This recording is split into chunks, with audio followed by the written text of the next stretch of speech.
भगवत गीता को नहीं भूल सकते।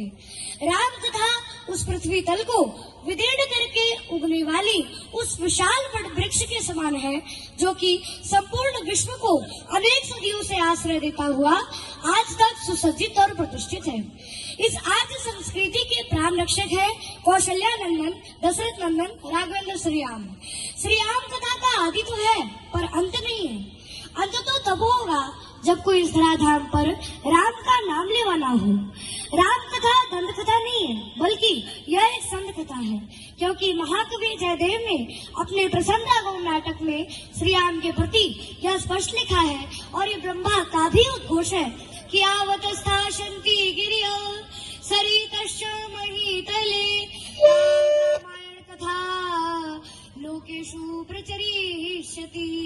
अर्थात जब तक धरती पर पहाड़ के अस्तित्व रहेंगे, नदियां बहती रहेगी, तावत रामायण कथा लोकेषु प्रचरिष्यति, तब तक राम की कहानी घर घर में कही जाती रहेगी। ऐसा होने में किसी की मेहरबानी नहीं है, क्योंकि हमारे प्रभु श्री राम जी की कहानी ऐसी है। अयोध्या में एक भव्य राम मंदिर का भी निर्माण था, जिसे मुगल आक्रमणकारी बाबर ने उस भव्य मंदिर को तोड़कर उसके ऊपर एक मस्जिद बना दी थी, जिसका नाम था बाबरी मस्जिद। राष्ट्रीय स्वयंसेवक संघ और भारतीय जनता पार्टी की अगुवाई में इस संस्थान को मुक्त करने एवं वहां एक नया मंदिर निर्मित करने के लिए एक लंबा आंदोलन चला। 6 दिसंबर 1992 ईस्वी को यह विवादित ढांचा गिरा दिया गया। उस ढांचे को गिराने में हमारे अनगिनत हिंदू भाई शहीद हो गए थे, और आज जब हमारे प्रभु श्री राम जी का भव्य मंदिर का निर्माण हो गया है, तब उन शहीदों की आत्मा को अवश्य ही शांति मिली होगी। हमारे प्रभु श्री राम जी का चरित्र तो इतना पवित्र और निर्मल चरित्र है कि औरों की तो बात जाने ही दीजिए। अब यहाँ रावण की दुर्दशा देख लीजिए।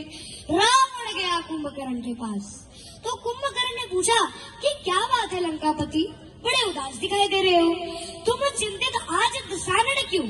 रावण बोला, हर ली हमने मिथिलेश कुमारी, हमने श्री सीता जी का हरण कर लिया है। कुंभकर्ण बोला, अधिकार किया तुमने उन पर?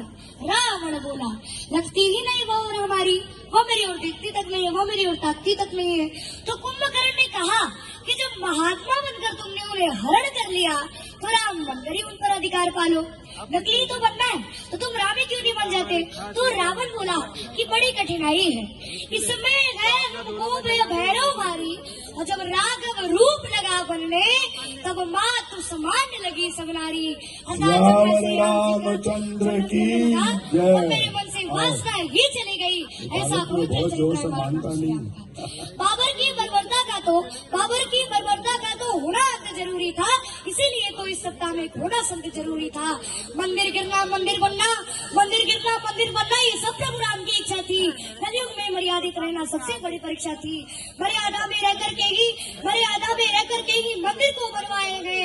निराधार जब तक हुए सब, तभी राम घर आए हैं, तभी राम घर आए हैं। जय जय श्री राम। बालक के लिए जोरदार तालियां बजाइए एक बार। ईस्ट एंड वेस्ट फाउंडेशन की ओर से आयोजित यह राष्ट्रीय कवि सम्मेलन 9 वर्ष की पूर्व संध्या पर चैत्र प्रतिपदा के दिन आज 9 वर्ष प्रारंभ हो रहा है। 9 वर्ष की संध्या